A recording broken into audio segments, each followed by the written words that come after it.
to all experts, I shouldn't really be standing here in front of you. My high school guidance counselor told me that I should settle down and find myself a man so he could take care of me, because I was not college material. Well, today I have accomplished 2 degrees, college degrees. I've learned a second language, and I'm running an international organization. But the largest challenge for me has been being able to find a good man.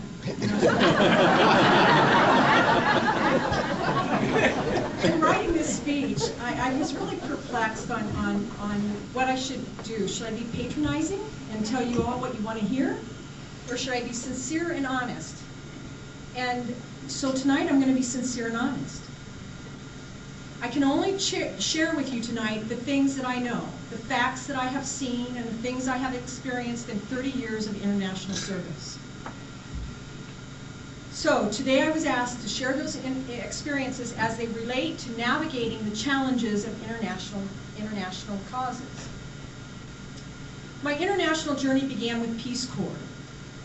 I was an RN in a small village, or in a small town, city actually, isolated in the mountains, at about 3,500 feet. If it's cold, like today, it could be 20 degrees cooler than now with the rainy season that lasts about 6 months. In this hospital, I witnessed incredible suffering, things that I would not wish on my worst enemy to experience. We had no heart monitors, we had no IV poles, we had no ventilators, we had no tape sometimes. I remember taking Foley catheters and washing them with soap and water, and they would be set aside, and when we go back to use them and test them to make sure they were clean, we'd find cockroaches that were including them. And then we'd simply cut them and use them as tourniquets because there was no other choice than to do this. I remember that I felt that the only fully operational department in that hospital was the coffin shop, because every day the carpenter would make a coffin and a body would be carried out. Many people died in my arms, and as Frank said, and in the introduction said about carrying the 31 babies. In July of 1981 was my last month, and I decided to start journaling. And when I journaled, I counted that month, and it was 31 babies. Well, you know, this number has stuck with me, and I still suffer about this, and some nights I'm strong enough that I can say this without crying, and I hope tonight is a good night for me, because sharing these experiences are tough. One of the Honduran nurses also had a 10-year-old little girl she bought roller skates for, and the little girl didn't know how to stop, and she ran into a bus. And because of that, that little girl had trouble breathing. Her neck was so swollen. So for 2 days, with an ambu bag, we pumped until somebody could go to the Capitol and find a tracheostomy tube. And for 2 days, we worked with this little girl, and 1 hour before the tube arrived, she died.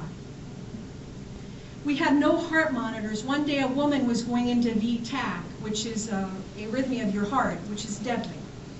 And you treat them with lidocaine, and you can do things to save them. So all day, for 24 hours, I remember listening to her chest with my stethoscope. And she'd go into VTAC. I'd do CPR, give her lidocaine, bring her back. And I sat with my stethoscope on her chest all day. And at the end of the day, 24 hours, my ears were bleeding, I was exhausted, I could no longer keep that pace up because I was one of only 4 RNs for 210 patients. We had 2 patients to a bed. We still have 2 patients to a bed. I sat there and I did everything I could, but then I had to walk away. 1 hour after I walked away, she died. Medical teams would come and go. They would bring all the supplies, they would bring all the bells and whistles, they would bring their monitors, they would do great things, and then they would leave, and they left with everything. And there we were, left to work with our fingernails. To me, it felt much like being bullied. Somebody saying, hey, look what we got, aren't we great people? And then, at the end, taking it all from you. You know, I came home, and when I came home, I said, I never, ever again in my life want to do this kind of service and be in this godforsaken place. So I buried myself in surgical intensive care unit. That's what SIC stands for. And in the surgical intensive care unit, I tried to forget. I really tried. I mean, became the nurse of the year, really put myself out there. But you know what? I'd be taking care of somebody, and in their eyes and in their face, I saw a Honduran patient that I lost. And it kept haunting, it kept coming back and haunting me. I had a reoccurring dream that would come about once a week. So after 8 years of this dream, it was very obvious that I had unresolved issues and I needed to face my devils. So I went back to Honduras. And I was brought to my knees because the conditions were worse than what they were in 1981. And then I came to realize that perhaps all my speech impediments, all my problems in life, all my struggles were aimed at doing something, using that experience to do some good in the world. It made me compassionate to those with less, because I knew what that felt like. So I went back, got my business degree, and then I made a choice to continue working and to develop CAMO. And so now today, CAMO serves over 90,000 people every year. We have a gymnasium for 1 million people, one gym for 1 million people, and we spent $70,000 to build it. We helped with a daycare center, a trade school that was abandoned, now is graduating 500 students, a cultural center, a women's shelter. We have helped with this public hospital that serves over 600,000 people a year. We have helped with $1.5 million of infrastructure, not to mention the teams and the many thousands of people now who have joined this effort. And I see many faces out there and some of our doctors out there, and I want to thank you because you guys really have helped to make a great difference in this effort. But the question being posed tonight, and this is where you might start squirming when I start talking about this, is how do you choose? With so many organizations and so many people asking for assistance, what criteria can you follow? How do you know? So I have 4 points tonight that I'm going to make.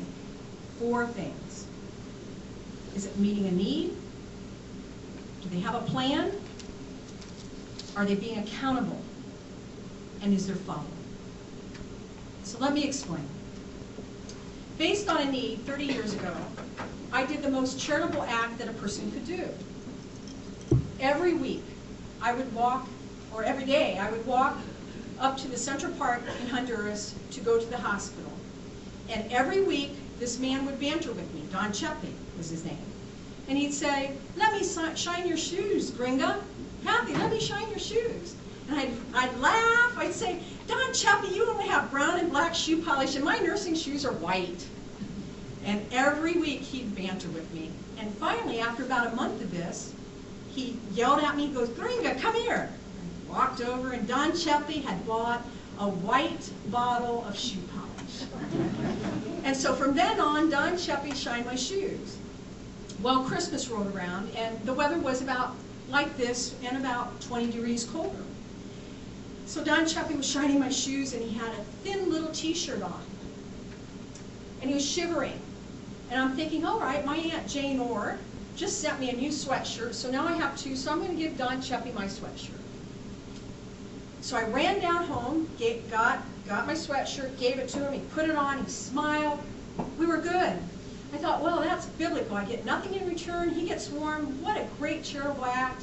You know, I'm thinking in my head I did the right thing. Well, the next week I didn't see Don Chepe there. And so I asked the guys, "Hey, where's Don Chepe?" And they said, "Well, you know that sweatshirt that you gave him?" I said, "Certainly." He said, "Well, you know, he sold that. And he bought a lot of alcohol, and after a night of drinking, Don Chepe died." Now, why do I tell you this? I tell you this because there is a true difference between a charitable act and long-term investment.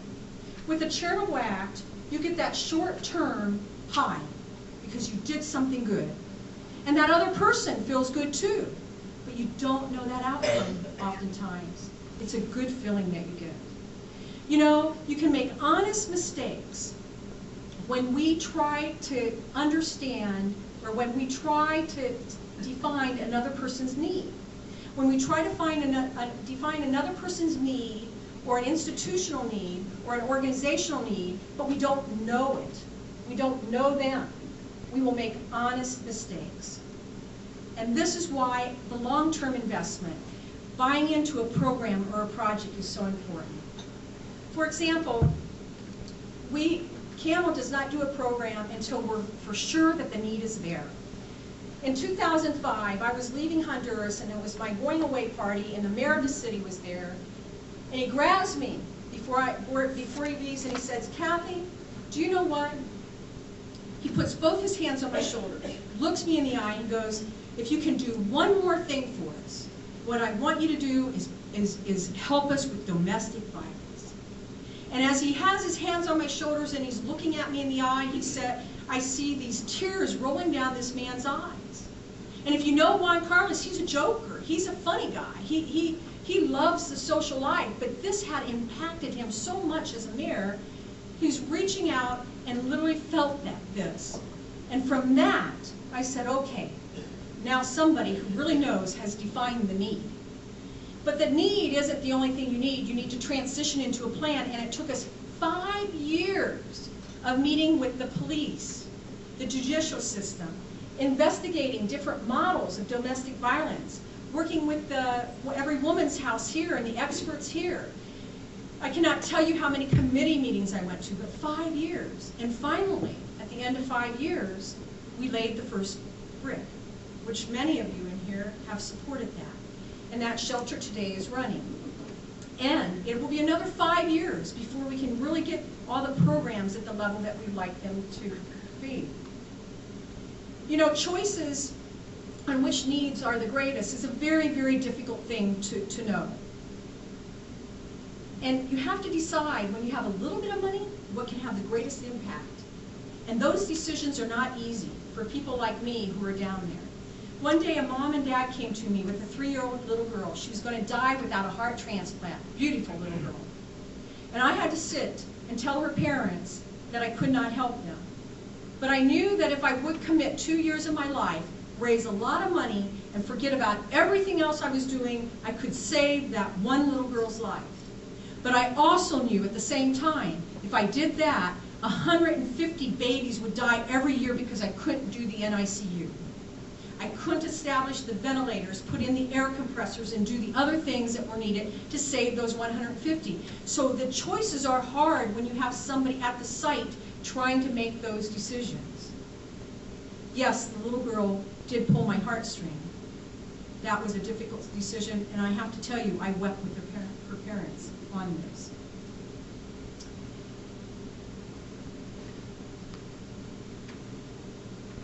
But if I had not been down there, I would have never known the need of the other 150 children. So step number 1 is, if you have funds to donate, allow the need to direct the funds. Do not direct them from only your perspective. If you really want to have involvement, visit the organization. Get out there, get to know them personally. Start to understand what needs they are meeting, and your funds will have a much greater impact. Point number 2, develop a plan. You know, a couple years ago when the book came out, From Good to Great, one common thing that all those leaders had were they knew where they were going. They had a plan. They also created win-win scenarios. And there are many components to a plan, and I'm not going to go into all the components of a plan tonight and bore you. But what I will say is you need to be very clear that there has to be a plan, and there has to be a mission, and there has to be somebody directing it, and there has to be a leader in it.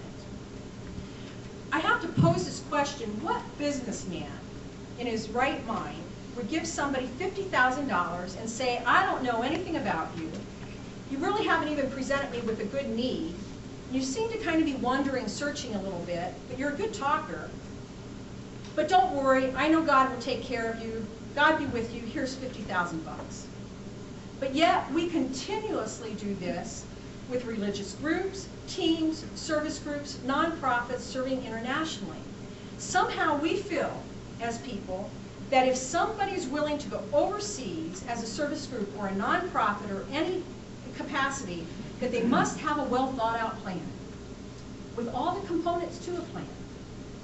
Last week I was called to help with 2 containers that arrived into Honduras. And I was called to help with the distribution of that. They were containers shipped by a very large church conference. Containers got down there, they had no plan on the distribution, and when I asked for the content of it, they couldn't even give me a list of what the content was. This is where nobody looked to see if the things they were shipping were needed. And they never even attempted to develop a plan on distribution. What a waste of money this was. I was called as a consultant in 1999 by the American Red Cross to Nicaragua. And when I walked in, the director said to me, "Kath, I don't know what to do." She goes, "I have 2 warehouses of rotting clothing, and so I just got a phone call this morning that some guy put a whole ship of seeds that's selling down here in 2 weeks. I'm going to have a complete ship of seeds." Nobody asked her. Nobody asked the victims what they needed. These were just things that were thrown on her.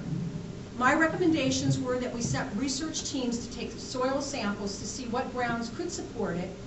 We sent out medical teams to see which clinics were devastated and gone. And we sent other professionals out to ask the victims what they needed. And we designed a plan to meet the needs of the victims. And those needs were met. One time I was visiting a very small village, and I'm giving you these examples so you see what's happening out there, so your eyes are opened up a little bit and that you can ask these questions. I was in a small little village, and a guy named Don Antonio was the elder of this community. And the community had had 20 people, Americans, come in, and they built 10 buildings. So he pulls me aside and goes, "Senior Kathy, come look at this." And so I went back and I looked, and it was obviously a latrine to me. He goes, "You know, they came and they built this, and we're not quite sure how to use this, but they were using it as storage and chicken coops and other things, but they weren't using it as a latrine." So I explained to Don Antonio, I said, "Don Antonio, you know, this is a place to go to the bathroom every day, so you don't have to go out in the woods.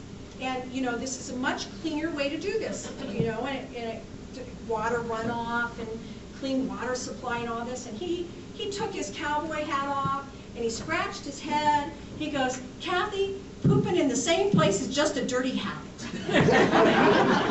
He goes, "I find a clean place every day." They weren't ready for this. This was defined by our perspective. The team wasn't meeting a need. Their plan was ill thought of. And what the community really needed is a water well. So now you have a team that spent $20,000 in airline tickets and $5,000 on chicken coops, and they could have built a well, drilled a well for $10,000. So, again, the need and making sure that you have a plan. The third point is, does the organization meet all 20 standards of the Better Business Bureau? I have provided copies of those 20 standards in the back room. And please, if you're interested in charitable causes and you want to know what those 20 standards, please pick up that sheet of paper back there. You know, one of the things right now is Greg Morrison. How many of you know Greg Morrison, 3 Cups of Tea, read his book? Not many of you? You know, Greg Morrison, he met the first point, 2 points. He saw the need, okay? And he had a plan. He did something about it. But he missed the following 2 points. The Better Business Bureau says that you should have 5 board members. He had 3. They also say you should have an audit every year. He just had his first audit last year when he got into problems. You know, too, and I'll ask you this question. Just because you do some good, does that relieve you from any liability of documenting and being true to your donors? I don't think so. I think you have a fiscal responsibility, and you have to be accountable. Last week, I had a conversation with one of my Honduran friends, and he is the accountant for the second largest bank in Honduras. He travels extensively and sees many events of cash flow. His comment surprised me. He stated that the majority of individuals sponsored by mission groups exploited the organization in the states helping them. The message for us today is very clear. You have to have your checks and balances. It isn't good enough just to have your checks and balances here. You need to have the same checks and balances where you're giving that service. This means a board that you hold accountable in both places. And both boards meet those standards. Our operational overhead for our last fiscal year was 5.5%. This is not bad for an organization who cares over 90,000 people. We provide services to help the blind see, caring to the deaf, the lame to walk, surgeries for those in need, dental care, shelter for the abused, education to the less fortunate, and much, much more. CAMO follows the 20 standards of the Better Business Bureau, and we are accredited by them. We have a formal audit every year, and our USA auditor, Kathy Roach, is sitting in the audience.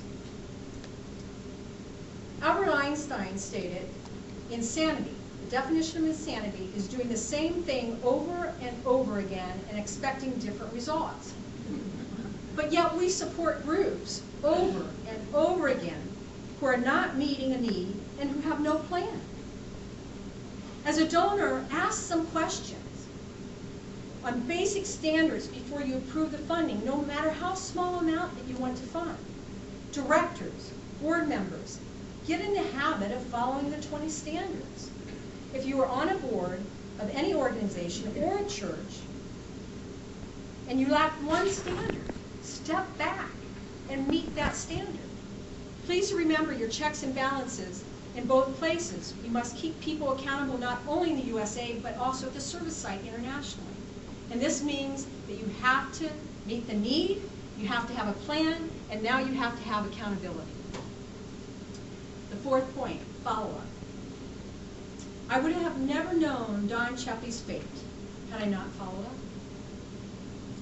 Without the follow-up, you will not have any idea of your effect or your outcome. You cannot make a plan better because you have nothing to measure. It is not good enough to do surgery on somebody for them to die of infection. 1 year ago, the eye surgeon of Santa Rosa, Hector Robles, called me to his office. And he goes, "Kath, I want you to see something." I said, "Okay." And he shows me a patient that had total occlusion of his eye, a white scar over his eye. He goes, "Kathy, this is number 20. I said, "Number 20? What happened?" He goes, "Well, a foreign medical team came in, eye surgeon came in, and his son was in a residency program, and he allowed his son to do the surgery, and now I have 20 people who have lost their vision." Now, that foreign eye doctor will never come back, and he will never know the damage that he allowed to happen. Another team came into a village from a church group. This team came in and they set up 2 blocks in the minister's house from the public health center. All day they saw patients. And at 4 p.m. they had to quit. The line was still immense. There is a thought of the Honduran people that because they're American, they give better care. So again, these people thought that the Americans would give them better care. At the end of this, at 4, they closed their door. All these people still needed help, but they packed up and they left. And my friend Kristen Arney was a Peace Corps volunteer at that time, and she was their interpreter. And so she walks down the road, hitchhikes a ride back to her village in a pickup truck. And as they travel down the road a little bit, they see a mother holding a baby in a blanket. And so they stop. Kristen gets out to leave her in the cab. The woman hands the baby to Kristen. She gets in, never asks for her baby back. Kristen gets in with the baby, and the woman looks at Kristen and says, "You were on that team." And Kristen says, "Yes, I was on that team." And Kristen looks at the baby and looks at the woman and realizes the baby isn't moving. And the woman said, "My baby waited.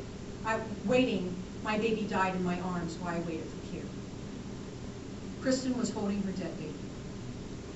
The sin in that, there was no one triaging, no one acknowledged the trained staff 2 blocks down in the headquarters, and this medical team, worse yet, will never, ever know that a baby died because of them. No one will ever know unless there's someone to follow up. If you give school books to one teacher, but she takes them all home, the impact is greatly diluted. If you are a nutritional center and you need to do weekly measurements to see if there's any impact. And a program cannot get better if no one is monitoring the progress and the outcome. A well-administered project or program will have follow-up and measurable outcomes. All of CAMO programs have what we call our counterparts. They are native to Honduras. They work jointly on all of our projects and all of our programs. So any service given are followed up, and special needs patients are taken care of until they have fully recovered. Christian, you just saw our little guy Christian. We started with him at 2 years old. We see him every 6 months. We adjust his limb. We know him, as we know 1,000 other of our prosthetic patients. Without constant intervention and follow-up, his story would have been very different. So in closing, you see you have a choice. You can choose between the pursuit of pure charity, which in the short term is a fix. It will make you feel better. It'll make that individual feel better. But your impact might not be as great as what you'd like it.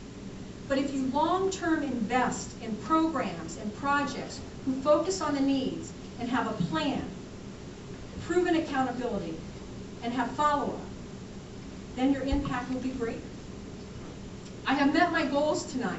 If you walk out of here and you can say these 4 things right off the top of your head. Need-based. And I want to add something about need-based here. You know, many times too, and I need to say this because there are many foundation supporters here or people who have money, and I want to share this. You know, last year we received a grant for $4,995 for 140 women to take courses because they were at risk or they were abused. And they went to our trade school. And each class cost $35 of materials for these women. At the end, this foundation started asking us for more and more documentation. It ended up that we had 480 pages of receipts scanned and photocopied, 40 pages of case studies, photographs of all the 140 women, and it took us more money than what they had given. So this year they called me up and said, hey, we want to give you that money again. This is great. I've done all their marketing for them, you know? And I said, no. I said, your board needs to go back and you need to re-examine what your expectations are of organizations serving internationally. I will be more than glad to go through any audit, give you anything that you want from our books, and give you the receipt after you look through all of those. But I don't want your money unless your board goes back and they look at this and they look at this. So also, when you're looking at need-based, as a foundation or as an organization, look at what cost you're requiring that organization to spend. Because their most expensive human resource are those people writing those grants and those people writing those reports to you. Ask them, have they met their need? Do they have a plan? And let them show you that they've been accountable and make sure they follow up. Look for these in any nonprofit you support, and it doesn't matter if they're local, it doesn't matter if they're international. Your navigation and your impact on mankind will be greatly improved. You know, Edmund Burke quoted, and he was a British statesman, and he says, all that is necessary for the triumph of evil is for a good man to do nothing. The world is in great need. Regardless of our position, our status in life, we must be good stewards of our time and also of our resources, which have been given to us. It is not important the location you choose to serve. The only thing which is important is that you make the choice to serve. I would be remiss at this point as a businesswoman to not invite you to look at our webpage and to look for, we have more information in the back about CAMO and about our website. But I do want you to remember that in order for evil to be conquered in this world, the good people need to continue to do something. And you have been a great audience, and with people like you, I know that we shall triumph. Thank you.